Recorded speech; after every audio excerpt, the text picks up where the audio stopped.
Hello বন্ধুরা, আসসালামু আলাইকুম। মনিরাস কুকিং এ আপনাদের সবাইকে স্বাগতম। আশা করছি আপনারা সবাই ভালো আছেন। আমার মনে হয় আলুর চপ ছোট বড় কম বেশি সবারই খুব পছন্দের একটা খাবার।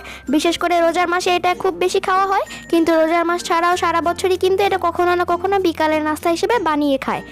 আর এই আলুর চপের রেসিপিটা কিন্তু অনেকটাই বেসিক, আর সেই বেসিক আলুর চপটা আমি কিভাবে বানাই সেটাই আজকে আপনাদের সাথে শেয়ার করব।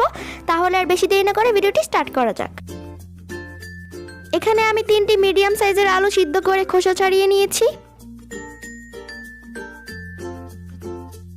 1 কাপ পরিমাণ ব্রেড ক্রাম্বস নিয়েছি। আপনাদের কাছে যদি ব্রেড ক্রাম্বস না থাকে তাহলে টোস্ট বিস্কিট গুঁড়া করেও নিতে পারেন। এখানে আমি একটি পেঁয়াজ কুচি করে কেটে নিয়েছি, আপনারা চাইলে পেঁয়াজ বেরেস্তা করেও নিতে পারেন। আর নিয়েছি 4টা কাঁচামরিচ কুচি করে, আপনারা যে যেরকম ঝাল খান সেই অনুযায়ী নিয়ে নেবেন। আর নিয়েছি 2টো ডিম। আর নিয়েছি পরিমাণ মতো সরিষার তেল। এখন আমি আলুগুলোকে ম্যাশ করে নিচ্ছি।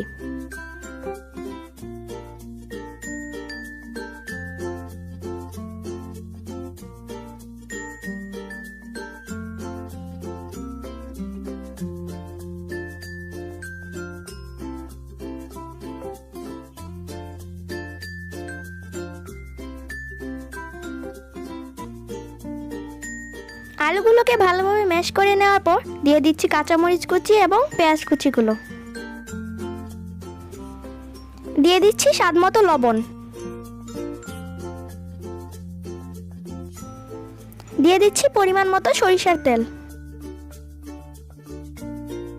এখন আমি সবগুলো উপকরণ ভালোভাবে মিশিয়ে ভর্তা করে নিব। আমি আলুর মিশ্রণটা কম মশলা কম উপকরণ দিয়েছি, কারণ আলুর চপের আসল ফ্লেভারটা পাওয়ার জন্য। অনেকেই অনেক মশলা দিয়ে আলুর মিশ্রণটা বানিয়ে থাকে, তখন আলুর চপের আসল ফ্লেভারটা পাওয়া যায় না, তাই আমি কম মশলা দিয়ে বানিয়েছি। আমার আলুর চপের মিশ্রণটা রেডি। এখন আমি আলুর চপের শেপটা করে নিচ্ছি। আমার আলুর চপের লম্বা শেপটা ভালো লাগে, তাই আমি আলুর চপের লম্বা শেপটা করে নিয়েছি। আপনারা চাইলে গোল আকৃতিও করে নিতে পারেন।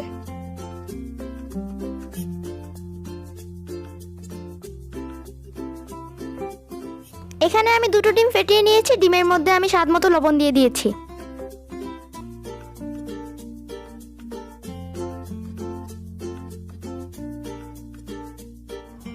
এখন আমি চপগুলো ডিমে চুবিয়ে তারপর ব্রেড ক্রাম্বস দিয়ে কোটিং করে নিব। আমি ডাবল লেয়ার করে নিচ্ছি, এতে করে বাহিরের লেয়ারটা অনেক বেশি ক্রিস্পি হয়।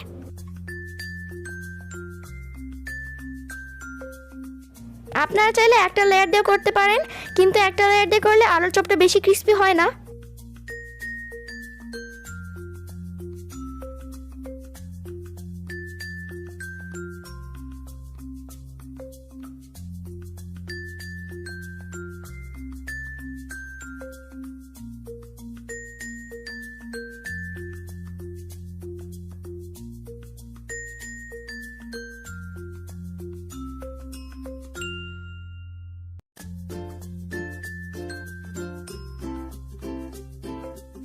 আমার সবগুলো আলুর চপ ডিম এবং ব্রেড ক্রাম্বস দিয়ে কোটিং করা হয়ে গিয়েছে। এখন আমি 10 মিনিটের জন্য ডিপ ফ্রিজে রেখে দিচ্ছি। 10 মিনিট হয়ে গিয়েছে, এখন আমি ভাজতে চলে যাচ্ছি। এখন আমি চুলায় একটি প্যান বসিয়ে নিয়েছি। প্যানটিতে আমি পরিমাণ মতো তেল দিয়ে দিলাম। তেলটা গরম হয়ে আসলে এখন আমি কম আঁচে চপগুলোকে ভেজে নিব।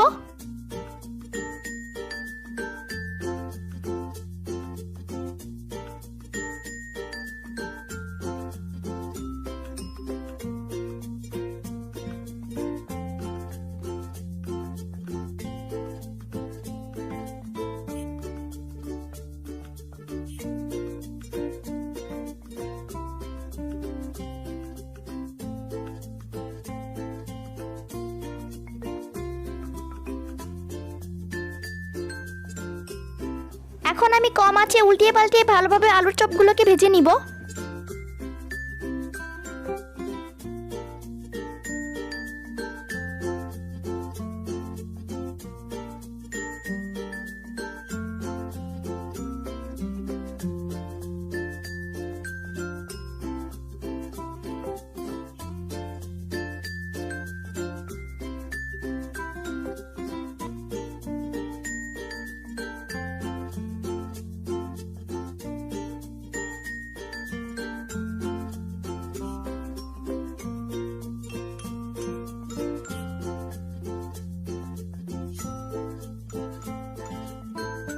আলুর চপগুলো ভাজা হয়ে গিয়েছে, এখন আমি আপনাদেরকে সার্ভ করে দেখাচ্ছি।